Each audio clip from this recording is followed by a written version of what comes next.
welcome back to another exciting episode of the Myth-Busting Locksmith. Now today you find me at a funny angle because I'm going to stand up. We are looking at the Perry gate lock and the original Gatemate gate lock.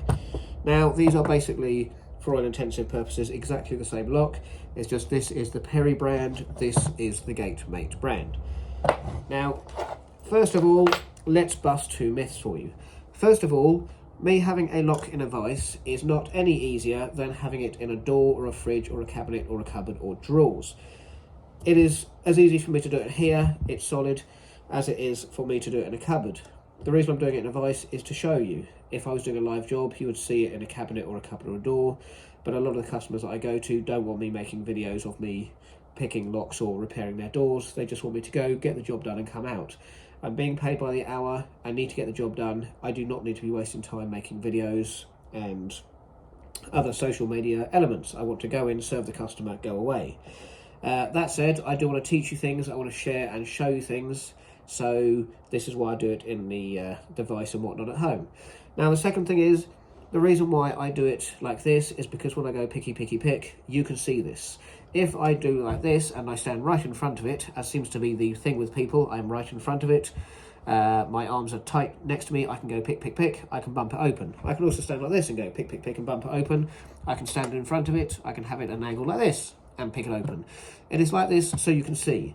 When I'm on a door, it's like this. I can still pick it. It makes no difference to me. I can do other locks in 18 seconds, 20 seconds. I don't have to be at a particular angle. I can be this way, I can be this way, I can turn my back on you, and I can be this way. This is for illustration purposes only. Now, first of all, I would like to point out that I'm using the Hooply reverse key to bump this or fiddle this lock open, and I use this to bump this lock open, and it took 8 bumps when I attacked it on the door originally. The actual key for these locks is slightly shorter, so you don't need all of the dimples on the key. Now, as you can see, this is locked. It does not go anywhere, but as you wiggle it in, it literally just did it then. As you wiggle it around, you'll see there, oh, I did it twice. There we are, it is open. It is very easy to open, and we are in. Now, when I bumped this one open, it opened it straight up, and it was very easy.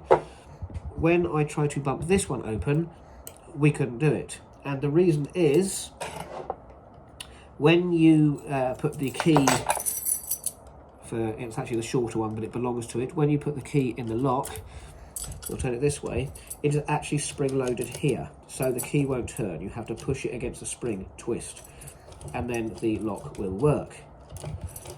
And the bolt, as you see, will go across. Push key in, twist key. And as you twist the key, you will see it slowly, it'll jump out gently. And there it is, it jumps out against the spring. So, that is with a key. When I bumped this one open, it was very easy, but I think I was quite lucky. Because in the centre here, this is without the centre part, this is what it looks like. You have your cog here that will of course turn your bolt round. Now, I took this apart earlier because you have this little silver part here that there's a spring in the centre part here. Not sure how the light is here. We've got a light on for you. I'm not sure if that helps you. So you put the little piece of metal in the centre here. So this goes in here. Now this is your problem. This is spring loaded so that when the cog part goes over the top, just do it the other way for a second. So it goes in there.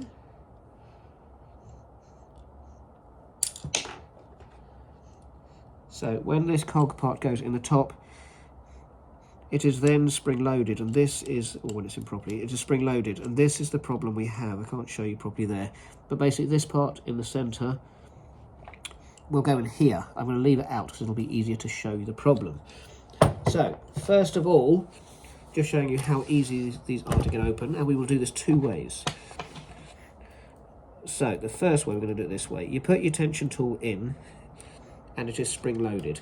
Now, if I get this to a certain point, it will get jammed in the lock. If I use this with this to twist it around further. It will get jammed in the lock. But I will show you as to why. So you push tension on it, you push gentle tension down. Saying that, you put the pick in first while there is no tension. Right. Okay, pick in first. Spring loaded part. Tension to push in, tension to push down, and literally it's picked already. And as you can see, this... Oh no, it didn't. I think I picked some, not all. Right, tension in, tension down. So this is on tension. This is...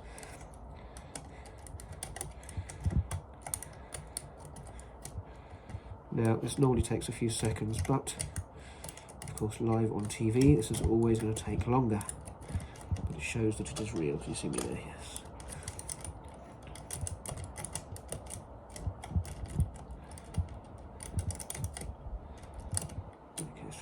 Tension in, tension down. There we are. So as you can see, this moves around. That's now moving around here freely, but it doesn't go any further than that, and it's not moving the bolt, as you can see. So we can take this out. We can put this back and lock it. We can do it this way, and we will stand in front of it as if it's in a front door, just to illustrate for those who think that I'm always doing it at a funny angle to make it easy. So, pick all the way in. Tension tool in, apply gentle pressure down. Now, of course, there, you see it's already, is that done? It's partially done, okay. It's partially done, as you can see. But now, if there was a front door in the way, my hand would be here, basically, in front. So, it really makes little to no difference how I stand.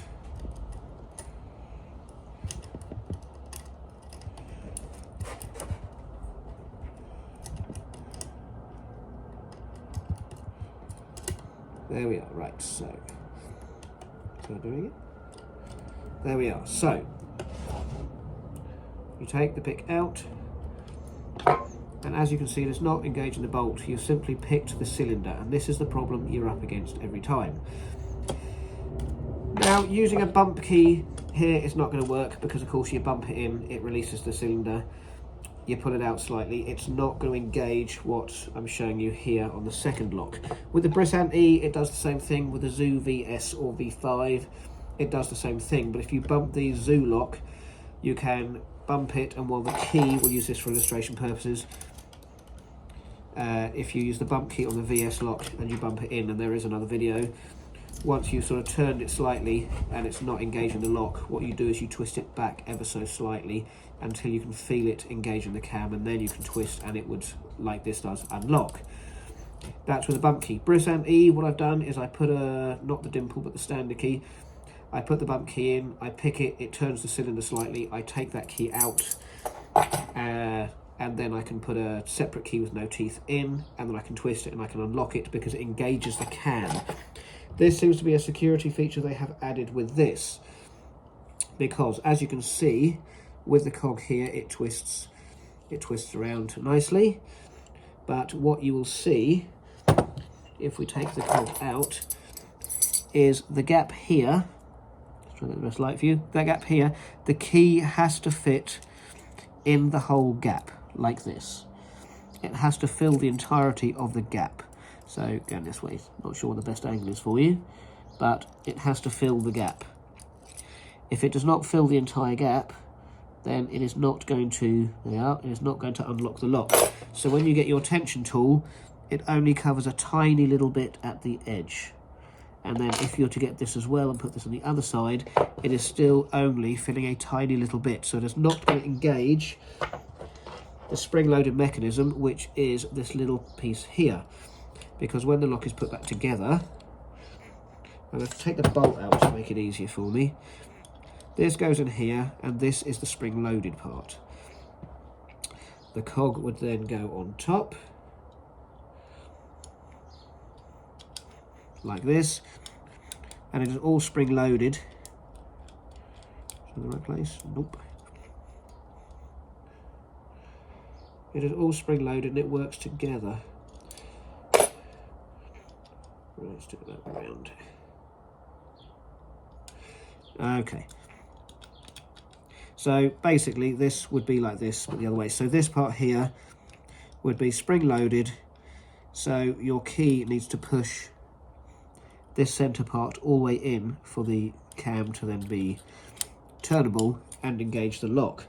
So I haven't found a solution for this yet because I've just discovered this morning, but for your references, the Gatemate original version can be bumped open in about 10 seconds with a bump key. The new Perry version cannot be bumped open because, of course, for some reason the spring is stronger and it's a better made one, and the bump key comes out. It won't engage the centre part as shown. But I will try and find a solution for you, and when I found it, we will work it out together. I might even have to create a key that has a flag type top that looks like this, because we need something that is going to be thin enough to go in the lock, which this I believe is too thick, but we're going to need something thick enough that's going to fit at the back and push the whole mechanism in to twist it round and engage the cam. So I hope you found that useful. It's a bit of an educational one, but this is the problem I'm up against, because when I bumped one open it was in seconds. When I came to a second one, I can pick it in seconds, but I literally can't seem to open it, so I have to see what's going on there. But I thought I wanted to share this with you, because that way if you come to a door of the same type and it doesn't work, you can go, oh, he's talking rubbish, it's another internet sensation trying to get famous with his ideas, which are actually not correct. So I wanted to show you. Currently it's an issue for me, but if there are anybody out there that does know how to do this, please let me know your solution, and I will start practicing that. In the meantime, I will continue with this, and once I've found a solution to it, I will let you know. That's it for the time being. Thanks for watching. See you again.